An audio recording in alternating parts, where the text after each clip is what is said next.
what I love about skin is that it is our largest organ. It's right on the surface of our bodies. It gives us messages about what's going on with our health, and including our genetic predispositions, like things like melasma or acne or eczema, vitiligo, rosacea. There are a lot of different things that when they show up on our skin, it's a sign. It's like our body's yelling at us, going, hey, pay attention. Something's not quite right. So, what can we do to help restore that balance? And so often, when we address the root causes associated with these things, then we not only help our skin, but we help our health in so many other ways.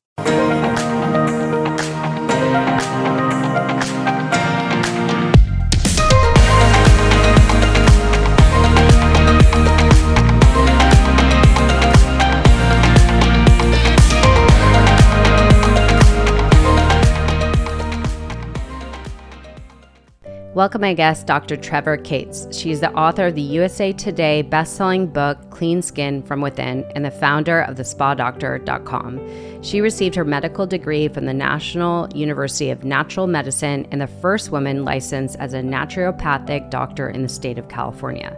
She has been featured on various TV shows, including The Doctors and Extra TV.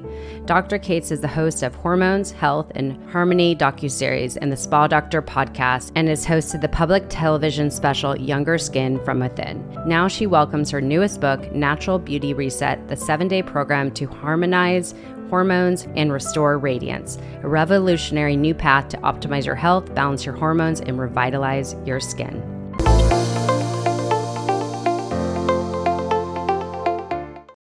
Well, I want to welcome on the show Dr. Trevor Cates. Thank you so much for being on Passion, Love, Pursuit podcast. As I was mentioned before we press record, I'm obsessed with the topic we're about to dive into. And I love the knowledge you share, because I believe this is one of the topics that so many people are unaware of. So there's going to be so much goodness we share today. I just know it. Thank you. Thanks for having me on. I'm very passionate about this topic. I know. And the reason why I'm personally so passionate about skincare and just overall clean skin, removing the toxic chemicals that are in our environment and also that we put on our skin, is because through my journey of struggles, one of my biggest struggles was acne since the age of 16, and also melasma. So two of the hardest things that people battle with on their skin, I believe. And I used all the things. I did Accutane twice. I used spirolactone. I've done lasers, obviously all the topical stuff that is very harmful and drying to our skin. And then later I got melasma from birth control pills, which is commonly caused, but because of using certain lasers that I learned didn't actually improve the melasma, unfortunately, I believe it spread more. And so I've just kind of been battling and keeping it tame, because as you know, and probably some people listening, that melasma is something you can't really get rid of. It's more taming it and not making it causing more problems for it to flare up. So anyways, so that's my journey. So through that, I've obviously become really passionate on how the heck do I get clear skin, get rid of the discoloration, anti-aging, obviously tame any breakouts. So I've been lucky enough to learn all the toxicity in our products, in our home. And so we'll talk a lot about that, because I think so many people need to learn, like there's so much you need to know about what is in products that cause a lot of havoc on our immunity, our skin, our gut health, and so much more. So yeah. Yeah, absolutely. I mean, I think it's so important. What you talk about is very common with skin issues, is that there are a lot of genetic factors or things we just come into this life with predispositions for. And can be a constant thing where we want to keep on top of it. And what I love about skin is that it is our largest organ. It's right on the surface of our bodies. It gives us messages about what's going on with our health, and including our genetic predispositions, like things like melasma or acne or eczema, vitiligo, rosacea. There are a lot of different things that when they show up on our skin, it's a sign. It's like our body's yelling at us, going, hey, pay attention. Something's not quite right. So, what can we do to help restore that balance? And so often, when we address the root causes associated with these things, then we not only help our skin, but we help our health in so many other ways. Yeah, and that's one of the things that is so key to know is that there is a root cause for why these certain things are flaring up on our skin or eczema or psoriasis or whatnot. So it's really addressing the root cause. And I know, of course, in the medical field, there's so many times we're prescribed something antibiotic or a cream, but it's actually doing it might be curing it on the surface, but it's actually creating more problems in the long term, such as, of course, as when you're using acne products per se, it really dries out your skin. And so what does that cause? More aging. And so I know I experienced that myself. I remember I used to get a lot of breakouts on my neck.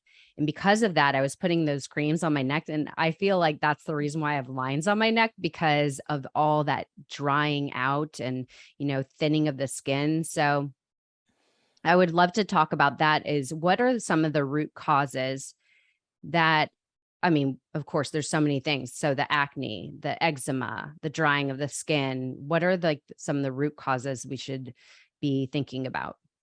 Yeah, well, what I found and what I talk about in my book, Clean Skin from Within, my first book, and I definitely touch on this some in my second book, Natural Beauty Reset, is that I found that there are six root causes behind skin issues. And not everybody has all six, but certainly we can have more than one. And there, some of the examples are things like inflammation is a big one. So our skin will show us inflammation. I call it skinflammation, where internal inflammation shows up on the skin. So we want to look at ways to help address inflammation, look at what things are triggering that inflammation.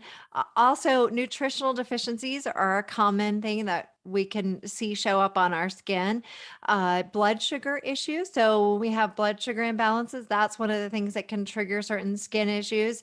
Hormonal imbalances, like you mentioned, being on birth control pills, you had hormonal fluctuations as a result of that, which also is a huge root cause, partly why I did a whole 10-part docu-series on hormones, is because hormones play such a big role in our health, including our skin. Oxidative damage is also a big one that speeds up, especially the aging process, and can make us more susceptible to skin cancers and things. So we have these root causes, and as I'm talking about them, of course, I'm sure you're thinking, well, that's not just related to skin issues. These root causes are related to a lot of different health issues. Yeah. And so if we were to just pull out one subject, for example, acne. So I'm sure there's a lot of parents that will listen to this. Of course, they know like when they were a teenager or they're watching their teenager go through this cycle of breakouts and everything. What would you recommend? Because that is a lot of the hormonal fluctuation. So what would a parent do to help their teenager possibly combat those problems such as the cause from the hormone fluctuation? Yeah, and acne is the most common skin condition in the United States, and it's the eighth most prevalent disease worldwide, or something. It's kind of crazy how common it is. Yet at the same time, there are places in the world where acne doesn't exist, and so there is a huge lifestyle component to acne. That in certain places, like there's just no acne, where the lifestyle and the way people live, the foods they eat is much cleaner than what we eat here in the United States. Unfortunately, that's one of the big things. But sure, hormone changes are one of the big causes or triggers that cause acne, or that cause it to appear. And it's not just for teenagers too. I mean, Right. we know that, especially as women, we go through changes throughout the month, throughout our lives, where we have these changes, big fluctuations in our hormones. And acne is one of the things that can show up as a result of that. And there's a lot that goes that make hormones somewhat complex. That's why, again, why I did a whole 10-part docu-series on it, because they are kind of complex. And there's a lot of hormones, and they interplay with one another. Well, one of the things that we go back to, one of the big underlying root causes that relates to hormones and relates to inflammation, and a lot of the things that have to do with acne and skin issues, has to do with the gut health. And so I think a lot of times people think of skin as just this exterior problem. So what can I put on it? What kind of cleanser can I use? What kind of toner? What kind, what are these? What kind of topical salicylic acid or something? What can I put on my skin? But so much of our skin's health goes back to the gut. So we have what is called the microbiome, and the microbiome are all the microorganisms that live on and in the body, and they vary in different areas of the body. So we have gut microbiota, we have skin microbiota that are different. All the different areas of our body have these.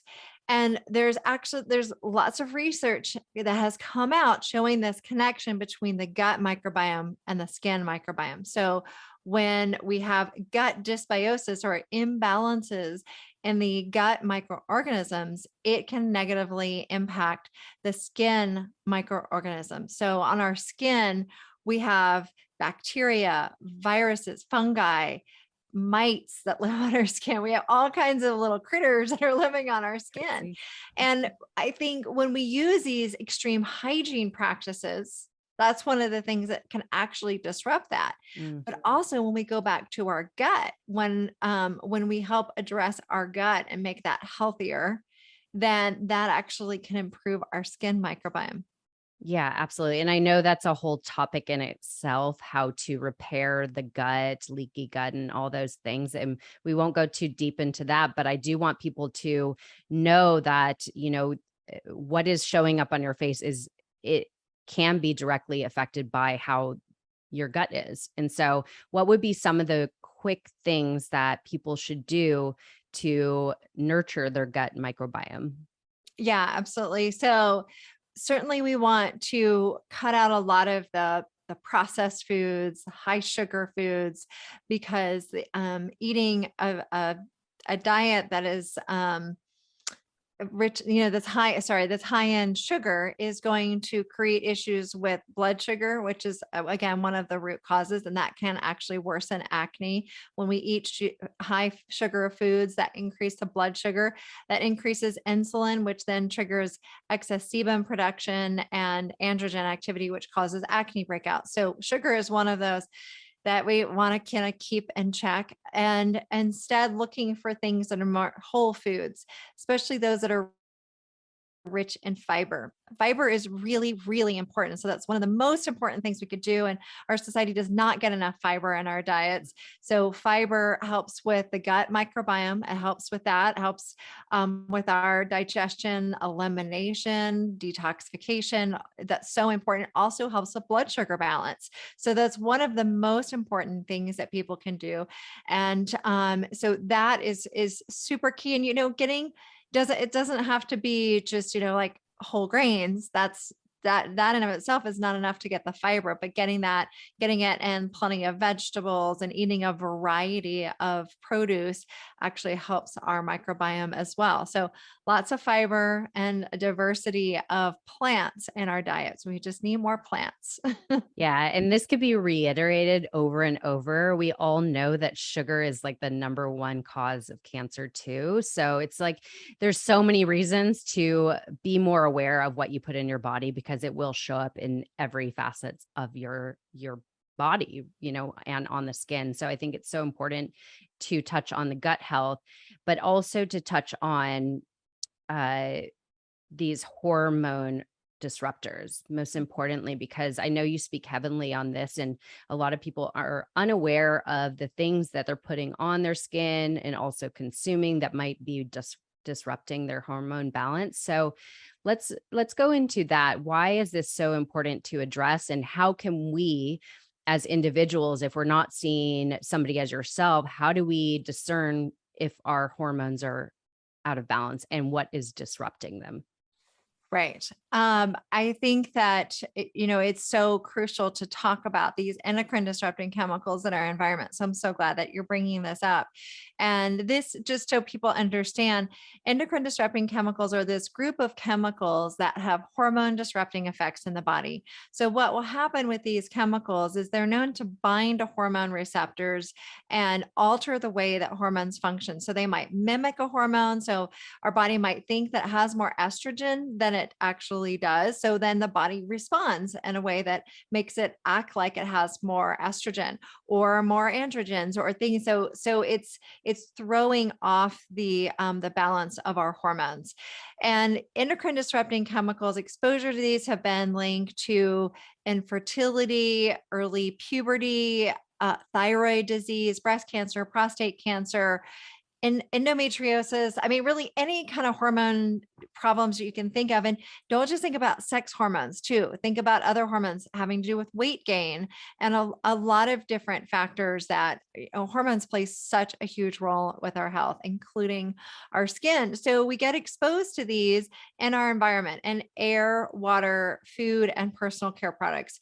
We're exposed to more of these now than we ever have been because there are chemicals that continue to exist in the environment, like lead, that just doesn't go away. It just stays in the soil, and we continue to get exposed to things.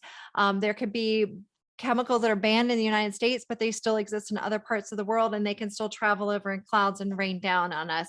And then there are new chemicals constantly being developed. And there's some chemicals that we're really grateful for that have helped us in many ways to live in a modern society. But some of these have just really bad effects on our bodies and, carcinogenic as well as endocrine disrupting effects.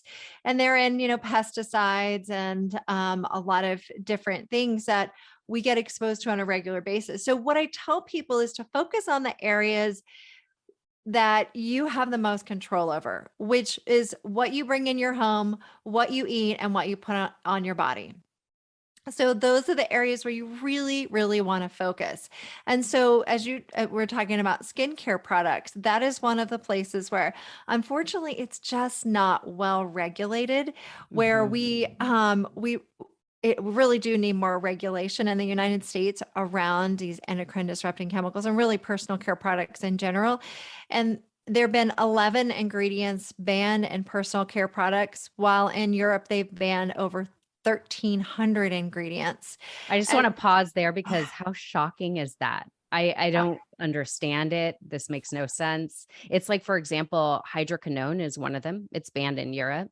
It's available here, and it's a can't.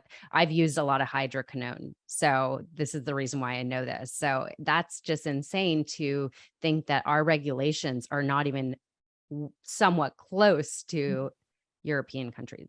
So, anyways, sorry. right. And there are forever chemicals, PFAS, that are also in products and they're called forever chemicals because they just don't go away.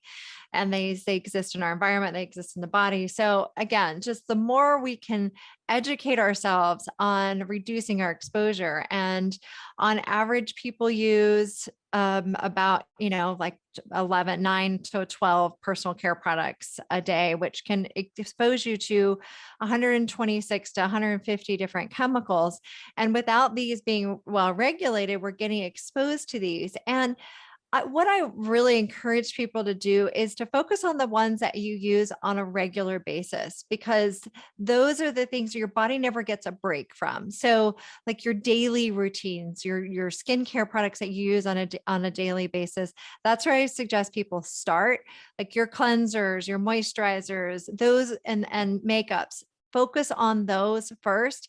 And then if you occasionally go in to get a facial and, they use something with fragrance, maybe it's not the end of the world, but of course we want to try and use natural as much as possible, but those are the ones to really, really focus on. Yeah, absolutely. So my home is probably, I would say, 90 to 95% non-toxic. So everything from the products I use to the products in my home, luckily I interviewed somebody on my podcast that talked heavily about this topic probably the first year of doing this. So I learned a lot from that. And the great thing is there's so many options available now that there never was. But the one thing I wanted to bring up, so I use a lot of organic, essential oil based, natural products. But I know there's a lot of products out there that say natural, but does that necessarily mean non-toxic? No, 'Cause it's and I very think you've misleading. oh my gosh, it's very misleading. Unfortunately, the word natural as well as the word hypoallergenic has no regulation. There's no meaning. It's just a marketing claim. The word organic does have some regulation around it. So if someone wants to say organic, they have to meet, it has to have a certain amount number of organic and certified organic ingredients in it. So it's a little bit better indication of it having, but still they could say made with organic ingredients and then it could have hormone disrupting chemicals in it, which is really discouraging. So Mhm. that's why, I mean, that's really why I ended up creating the Spa Doctor skincare line, because I was actually going to just recommend products to my patients, but I couldn't find ones that actually met my criteria, because I could find ones that were some products that were free of these endocrine disrupting chemicals. But then I felt like people didn't have the same kind of luxurious experience that a personal care routine can actually be part of your self-care routine. It can be relaxing and rewarding and pampering. But also what I was learning, when I started digging into the research about the skin microbiome, I started to realize that you have to also be careful about these ingredients that you're putting on your skin and what might disrupt the skin microbiome. So it's really, you want your products to be clean and clear, free of these endocrine disrupting chemicals and other toxic ingredients. You want it to be part of your self-care routine. You want it to be enjoyable. And then you also want it to actually work. You want it to actually improve the quality of your skin. And it can. Of course, I talked a lot about how some of this happens from the inside out, but you also want to make sure that your products you're putting on your skin are going to work for you. Yeah, absolutely. And so, talking about a few of those things. So, as far as products go, I know one of the things you talk about, and this is important, and I actually didn't know this. So, it's great to share this, the pH of our skin and certain things that are, for example, water is actually a higher pH than our skin, and our soaps. You mentioned that. So, I would love if you could touch on that. Why is this important? And how can we discern, again, how could we discern the products to use if we're not buying your line, if we're not buying the products I use as well that I highly recommend? How do we discern the products to use if we're misled by this natural, all these products having still toxic effects? Yeah. So the first thing is to take a look at the ingredient label. Sometimes a little tricky with skincare products because it'll only be on the outside packaging, but you can usually find it on the website or buy products so you can actually that they have full disclosure, right? That's part of it. And so you want to avoid, there are a few ingredients I'll mention, but there are a lot more Yes. that you can look for. But fragrance is one of them. So fragrance, there's at least one endocrine disrupting chemical in fragrance, and like diethyl phthalate, which is a known endocrine disruptor. So fragrance is one to watch out for. And like you mentioned, organic essential oils are a nice alternative. So looking for products that are either unscented or have organic essential oils. Another common one that I'm surprised is still in products sometimes are parabens. And you see Mm. paraben at the end of the word, but that is a known endocrine disruptor, estrogen mimicking effects from parabens. And then when you look at we use chemical sunscreens, people use those a lot. Oxybenzone and other chemical sunscreen ingredients could also be endocrine disruptors. So these are some of the things to start looking at ingredient labels and make sure that just because it's natural doesn't mean that it doesn't have some of these other ingredients on there. There are formaldehyde releasers, but they don't say formaldehyde on the label. They say things like DMDM hydantoin. Or So things we can't pronounce and understand. Yes. yeah. So definitely do a little bit of education around that. My book, I have a full list of ingredients to avoid. And then also Yes, the pH of our products is really important. And that's one of the things that I did discover when I was looking into the research and trying to figure out what to recommend to my patients. And what led me to create the Spa Doctor line is that our skin it has a natural mild acidity to it. So, just a reminder of chemistry class, 7 is a neutral pH, and anything below that is acidic, anything above that is alkaline. And so, and water has a neutral pH of usually 7, sometimes 8. If you have alkaline water in your home, it's going to be even higher, and it could be higher than that. And our skin actually does best with mild acidity. So, ideally, our skincare products would be in the 4.6 to 5 pH range, and certainly not above 5.5. But if you go and you start looking at especially cleansers and moisturizers, they typically have a pH well over 5. With 5.5 is usually, they're usually 6, 7. Even water, if you're rinsing your face with water, it's still not the pH your skin needs. And our skin needs this pH because if you think about it, so one of the biggest functions of our skin is to protect from the outside world. So it's first, it's our first line of defense of our body is one of the as our skin. And so it has that acidity in it to fight off foreign invaders and to maintain the microorganisms that live on and protect it. And so when we throw off that pH, it can cause breakouts, it can cause premature aging, and it can create a number of different skin issues. So that's why we really want to use products that support that. Now, when we're in an ideally healthy state and our skin is healthy, our skin will probably just rebound and do what it's supposed to do if we rinse our face with water. But most people are not there. Most people are not ideally healthy.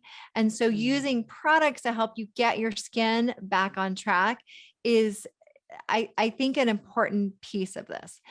And I know people often say, but how do I know the pH of my products? So I Uh-huh. want to make sure that I tell people how to do that because a lot of companies won't necessarily say what the pH of their products are. We put it on our website, but most companies don't do that. You can actually just get simple pH strips Oh, and okay, that's put, great. you could just test with a pH strip. You just have to make sure that the pH range is the correct one that will indicate what, if it's in that 4 to 9 is somewhere, usually somewhere in there. And it's pretty simple to test your products and see where they are. And if your cleanser is foamy or you're using a bar of soap, most likely it has a very high pH because the ingredients that are needed to put into products to make it foam and suds have a high pH. That's just the nature of the manufacturing process. So that's why I personally prefer the oil-based cleansers that we use that can have that mild acidity in it too. That's so great. I have those pH strips and I never thought of that. So you could just grab those at Amazon. That's where I got them. Yeah. So that's super great.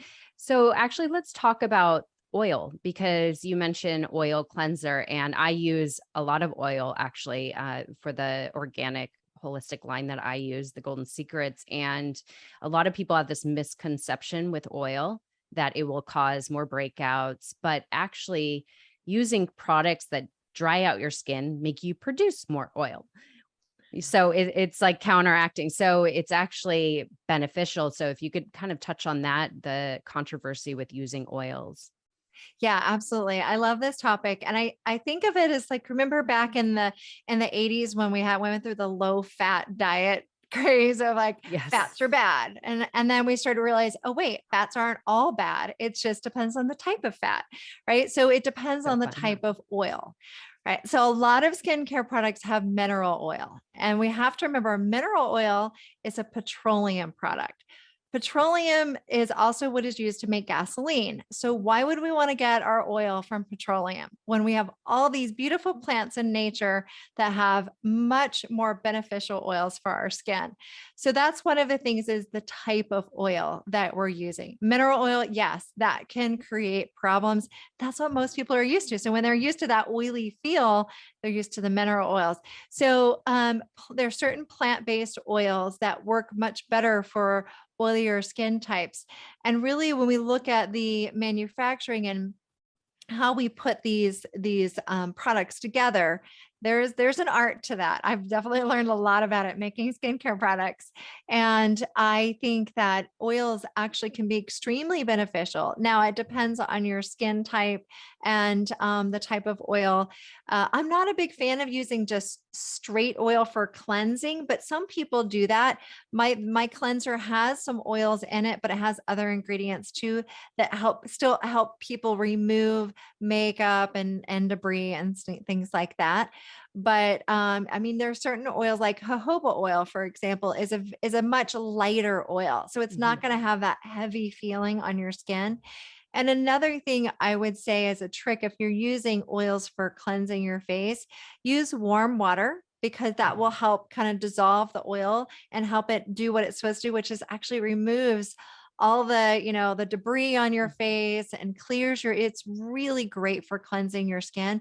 And I like using a konjac sponge. Actually, I have one right here. Oh, I It's have a one of those. natural facial sponge. Have you used one of these Yeah, I before? have one. Mhm. Yeah, and we sell these on the Spa Doctor site. But when they're wet, they're soft and they're actually biodegradable. They break down, but they're the perfect kind of consistency to help remove anything from your skin as you're cleansing. So I think oils are so beneficial. And one of our products is a straight oil. It's a face oil that people use at the end. And I know oftentimes when people aren't used to, or they have oily skin and it takes a while to get used to it, but then they say, "Oh my gosh, I can't believe I ever lived without this." Yeah, I'm obsessed with using it Yeah. as well. Actually, I'm curious about that sponge because I was curious because I have the same thing. Does it collect bacteria? Like, is there a better way to store it? Should you rinse it? Like, what should you do to ensure you don't build up bacteria? Yeah. So what I suggest is depending on how often you're using it, just drop it and boil some water, drop it in there maybe once or every other week if you don't use it as often, but once a week probably, or you can get it wet, put it in the microwave. I don't have a microwave, so, but I know some people do. But I usually just drop it in water that's boiled, let it sit there for a minute and that'll kill off stuff. But yeah. And then these actually they just break down over time because they're biodegradable. And when they start to get too small, you just put it in the compost pile and Oh, how start again. funny. Should you store it in like a Ziploc bag or just air it? I think it's best to let it air dry because Okay. if you put it in an enclosed area, it's not going to dry as quickly. I think it's better I usually hang Hang mine it. in the bathroom so that it doesn't grow things in it. That's so great. Okay, so you touched on there's three main culprits of uh, disruptors, and that was the fragrance, the paraffins, and also SPF, the chemicals in that. So let's touch on SPF because I think this is important. I don't think a lot of people are aware of this. Of course, some people don't believe in wearing SPF, and then others feel they should protect themselves from the harmful rays. I do use SPF specifically on my face because my melasma. So luckily I never put my face in the sun, of course, unless, when I'm in long periods of sun, I always protect my face, but SPF at all times. But I would like to know, what do you recommend? Do you recommend we always should use SPF? And when should we possibly not? Because I know we need the vitamin D from the sun. And if we're wearing SPF, we're limiting our ability to absorb the vitamin D. Am I correct? Yeah, yeah, great questions. And yeah, we do get a lot of our vitamin D. We get some vitamin D from foods like egg yolks and certain mushrooms and things like that. That cod liver oil. But who eats cod liver oil? These, like on use these cod liver right these days. But we do get a lot of that from sun, and so it is good to get some sun exposure. With vitamin D, it's one of the things that I think is really important to get a lab test on to get your levels tested. And one of the things, I mean, vitamin D is so important for us. It is a pro hormone. People always just think of it as a vitamin, but it's actually a pro hormone that helps with our other hormones. It helps prevent a lot of different chronic diseases. It helps us support our immune system. It helps support our skin. A lot of different things that are important for vitamin D. So I think it's important for everyone to go ask your doctor for your 25 hydroxy vitamin D just to see what your levels are. And in wintertime, more likely they're going to be on the lower side. In the summertime, they're probably going to be a little higher just because we're outdoors more. We're closer, the sun's closer, all those sorts of things help give us more vitamin D. And the good thing is that you can get some sun exposure during the days that we have more sun, and then it can last you through the winter if you have the right balance. But if your levels start to drop, then it's good to do a vitamin D supplement to help boost your levels back up. But as far as sun exposure, we don't when we put SPF on, it does, like you said, it blocks our body's ability to make vitamin D. So when the sun touches our skin, there's a process that happens in the skin that causes our body to make vitamin D and build up these stores. Now, there are different factors that can change that. So your skin tone, how much pigmentation you have in your skin changes that. For someone who is fair, you don't need as much sun exposure to get your vitamin D. Someone who has more like someone that has more pigmentation is going to need a little bit more sun exposure to get the same levels of vitamin D. Also, depending on where in the world you live, like I live in Park City, Utah, where it's very sunny and we're close to the sun because we're high altitude. So we don't need to get out in the sun as much. The time of day, the time of year, all of that sort of thing makes a difference. But really, in general, what I tell people is you can go out in the sun a few days a week for about 15 minutes, but 3 times a week, 15 minutes, expose your arms and legs at the non-peak hours of the day. And that'll usually, for most people, be enough to get your vitamin D levels. And then I'm like you, a fan of SPF, especially on the face. So I think of it as like the face, the neck, the tops of the hands. Those are the areas where year round, we're We age constantly too. getting sun exposure. Yeah. And don't forget, when you're driving your car, the sun is coming through, the sun rays are coming through. And there are two, there's the UVA rays and the UVB rays. The UVA rays are the ones that are still coming through the window. And those are actually the most damaging, the ones that accelerate aging the most. So that's why I feel like, put it on your face and then just put a little on the tops of your hands. I'm also a big fan of hats, big hats, going in the shade when you can, and just cover ups. And but with sunscreen, do the mineral based ones, the zinc oxide based ones instead of the chemical sunscreen ones. I feel that they're much safer. They create more of a barrier rather than a chemical reaction in your skin. So I just feel like they're a better option. So I'm going to pull this out because I was looking at it this morning. This is a SPF I use in my face, Super Goop. Okay. And it says on here, clean chemical sunscreen additives. Huh. I'm not sure what that is. And it says vegan, non-synthetic fragrances, non-irritating, reef safe, yada, yada. But, I'm going to look into this because I bought this obviously because I thought, this is clean and it's non-toxic, but I'm going to look into it because it says clean chemical sunscreen additives. But I want to know if it truly is something that is non-toxic, so that's where it could be really misleading, that you kind of need to dig a little deeper, in which I'm a geek on this stuff. So I kind of like digging deep.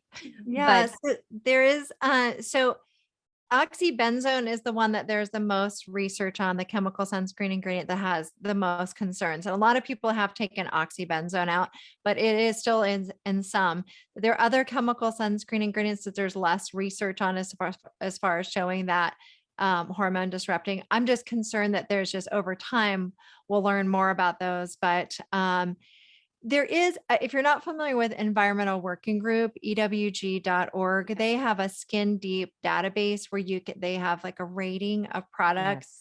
Yes. My skincare products, the Spa Doctor products, are EWG verified. And there are a lot of ways you can go in there and you can do a search for ingredients or even product names, and it'll give a rating. And I would go in and like tells you each ingredient and Mhm. why it might be rated that way. Yeah, and I'll plug that in the show notes. I am definitely going to look up that one. One thing I wanted to ask you, because I thought this would apply to a lot of women, because I see it's a common thing. So I think it's somewhat age related, but you could correct me if I'm wrong. So those white spots that you start to get when you're like, mid 30s, 40s, the white spots from the sun. Do you know what I'm talking about? Those little, they look like instead of freckles, they're white spots where the pigment has been lost. So in addressing that, because I've been noticing I've been getting it on my arms and my legs recently, and kind of doing my research. What would you say to, obviously protect yourself from the sun, SPF cover up, but is there, can you still lay out, get color, sunbathe with also protecting your skin from that? I mean, it's a really good question. I'm not much of a sunbather myself, but I love being outdoors, and I mountain bike and I wake surf and I ski. I do all the things outdoors. So I get sun from that.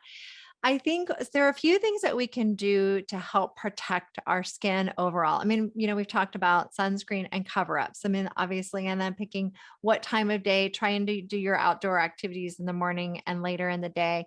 Um, also doing things, they're actually antioxidants that you can both put on your skin, as well as other ones that you can take as supplements internally that can actually help protect your skin.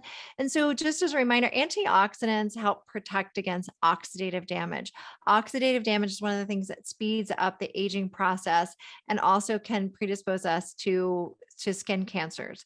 So antioxidants help protect against free radical damage, that damage that happens. So we can use products topically that have high antioxidants that will help with, I think, evening skin tone Mhm. and protecting our skin. So that's kind of what you're talking about with the white spots or the dark spots, of like basically what we want to do is even our skin tone.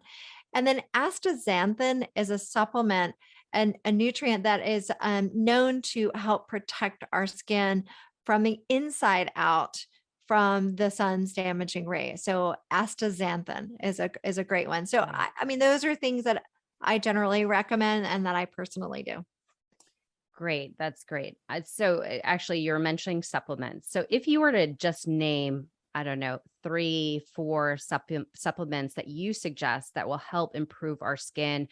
We all know collagen is one of them. I consume collagen. I think most people these days know, like, consume collagen. It helps with your skin and your gut and so many different benefits. But are there any other supplements you recommend to just improve our skin? Yeah, and collagen, of course, is great. Collagen peptides. But vitamin C is one that people talk about in topical products, but taking vitamin C supplements is another one because it does help boost our collagen. It helps support our natural collagen, and then also it's an antioxidant. We need vitamin C for wound repair, so vitamin C is a really important one for our skin. Zinc is another important nutrient for our skin. Our skin needs zinc for, again, wound repair with healing of the skin, and our immune system needs zinc, and we want to always support our immune system, right, and balance our immune system. There are probiotics can be beneficial if we're talking about healing the gut. And then, of course, B vitamins. There are a number of B vitamins that are also really helpful for skin. So I would say take a B complex because there's so many different great B vitamins. Great. So that's so beneficial. Okay. So let's talk about your new book that when this episode is released, your book is going to be available, which is Natural Beauty Reset. It's the 7-day program to hormone, hormone. Yeah, I can't even say that word. I'm sorry. You could say the title. Hormone. I don't know why I can't say that word. Go ahead. 7 day. Yeah, it's a 7 day program to harmonize hormones and restore radiance. Oh I my know it's a goodness. little bit of a mouthful. Yeah. Yeah. But so this new book, I'm super excited about. Your former book was wildly successful. And of course, I'll include both in the show notes. But this new book, you talk about 4 specific areas that you concentrate on, and also how seasons really, how our skincare ritual and the foods we consume, how that changes within seasons. So can you kind of tell us about your book? I know I want to honor your time, so I just want a little preview of what's in this book because I want everybody to go grab it. Yes, absolutely. So, Natural Beauty Reset. I wanted to write this book because one of the biggest things that came from my last book was women asking me about hormones and how hormones play a role in our skin and our health. And I wanted to really help explain hormones in a way that help people understand so they know what they can do to help balance their hormones and which hormones you want to particularly pay attention to depending upon what's going on for you. And so that's a part of the book. And so what I do is I break it into food, movement, mindset, and skincare. And because our needs change in these 4 different areas with each season, I have a 7 day reset program for each season. So food, our food needs change with each season. And I think we've really gotten away from this because we can get any Mhm. food, anytime, anywhere, but it's not benefiting us in the same way. And there are these foods that are called superfoods, but yet we can actually go wrong with some of these foods. Some of them are like high oxalates, and people can get too many oxalates and things. But if we pay attention to the way nature provides them, they're only available seasonally. So if we only eat foods that are in season or we focus on those foods, then we're going to avoid overdoing it in certain foods. And we're also going to be getting foods that are more nutrient dense because when we pick foods that are in season, they have more nutrients. Like if you pick, they've done studies on like kale, for example, kale that's grown in season versus kale that's grown out of season, people eating the two of them, and the nutrient density in kale that's in season is much higher. So we have so many nutrient deficiencies today and our in the public, right? There are a lot of nutritional deficiencies. I think a lot of that can be solved if we eat foods in season. So that's about food and why, and I talk about specific foods to each for each season. I have recipes for each season. And then there's skincare. Our skin changes with each season. We've been talking about sun, the sun exposure and vitamin D. So in the summer, we're closer to the sun. And so we have different needs for our skin in the summer versus in the winter time when the sun's further away. So I talk about different practices. I have DIY skincare recipes and things to do, 7 days of things to do for your skincare. And then movement. Our movement should change with the seasons too. Our part of what happens is that a lot of people, our mood starts to shift in the winter months when it's colder and that we don't have as much sun exposure. And when we have less motivation to move and to exercise at certain times. And it's okay to respect that. And then there are also ways to help adjust to that. And part of it is getting a good night's sleep too, to make sure that we have enough energy to move our bodies because it is a really important part. And mindset is the fourth one that I focus on. And again, incorporating like, what are you going through during that season to help you get the most out of mindset practices, meditation, journaling. There are certain things that are beneficial at different times of the year. And it all goes back to our hormones. There's fascinating Wow. research on hormones. Like, for example, our estrogen levels typically are higher in the spring and summer. That's why a lot of times people think of getting, fertility as being a thing in the spring and summer. And that's for a reason because estrogen levels tend to be higher then. Cortisol levels are usually lower in summer because we're usually outdoors and have a little bit better mood, and then they're higher in winter. So because we're dealing with challenges with that. So it's really interesting. And then of course our sleep patterns change too because of the daylight and how much melatonin, which is Mhm. another hormone, that will be produced at different times of the year. So it's really, I loved writing this book and pulling out the research and sharing that. And so I'm excited to share this with everyone. It's Yeah. so great. And there's so much more we could go into. I know, like, just reading through the contents of this book, there's so much information and, just I love I was looking at the recipes you were sharing. And I know in your previous book, you had some mask recipes. So there's just so much. And as a lot of people will say, like, you're glowing from the inside out. And that's very much the case is when you're eating the right foods, you're feeding your mind, you're moving your body, and you're using the right products and everything, you just have this natural glow. And I think it's seen by everybody. So it's so important. So obviously everything will be in the show notes. I know you also did a docu-series on, I think you were covering hormones. And actually, I believe the same month that this is released, I'm having Dr. Jolene Brighton on the podcast. I don't know if you know her. Yeah, she's one of She my colleagues too. I Yeah. I thought so, yeah. So Yeah. she's gonna talk heavily, I'm sure, with, more about hormones because it is something that I think, because of all these products and the things we use and these disruptors, people aren't aware when they have this imbalance. So it's so informative, and everything you shared today is so valuable. Like I said, I'm obsessed with this subject, and I will, of course, include everything in the show notes. Where can people best find you? Yeah, well, people can go to thespadoctor.com, and it's THESPADR.com. Doctor is abbreviated. And we're launching the Hormones, Health and Harmony docuseries again on September Yes. 13th. So Perfect. with my book coming out. And so because it truly is important. And I think this information has to get out to women. I think so often women are just given options of, well, you can go on birth control pills or you can take antidepressants or sleep medications, and that's going to solve all your problems. But I can tell you, being in practice for 22 years, seeing the women that come in and see me that have tried that approach, it just doesn't work. And birth control pills should be saved for birth control and not for balancing our hormones, because that's not what they do. They Or actually disrupt our hormones. Yeah, Yeah. or clearing our skin, right? A lot of Right. dermatologists like, "Oh, why don't you go on birth control?"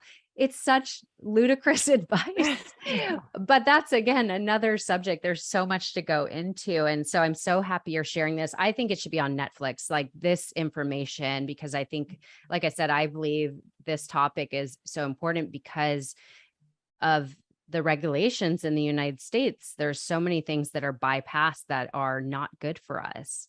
Wow. And so thank you for everything. So I do close off with one question I ask all my guests. So if you were to leave a piece of wisdom that you feel you have learned in your life's journey, a life lesson that you feel anybody needs to hear right now, what would it be? I talk about this in my book too, is that you're beautiful. I really think that everyone has this inner beauty that is there and can radiate from us. I think so often we let things get in the way of that. And that how can you reconnect with your natural beauty and your radiance so that you can let it shine? I love that. That's in my bio. It says reclaim your radiance is really that inner beauty that is just blocked by, these beliefs or by these masks or whatever. And so it's to, like, to remove all of it and just let yourself shine. So I love that. That's so beautiful. This has Uh, been such an honor, Dr. Trevor Cates. I'm so appreciative of your time and all the wisdom you're sharing today. It's so helpful, and I can't wait to share this book with everybody. And everybody go grab it. Link will be in the show notes, and go follow Dr. Trevor Cates. Thank Thank you you, so Erica. much. I appreciate it.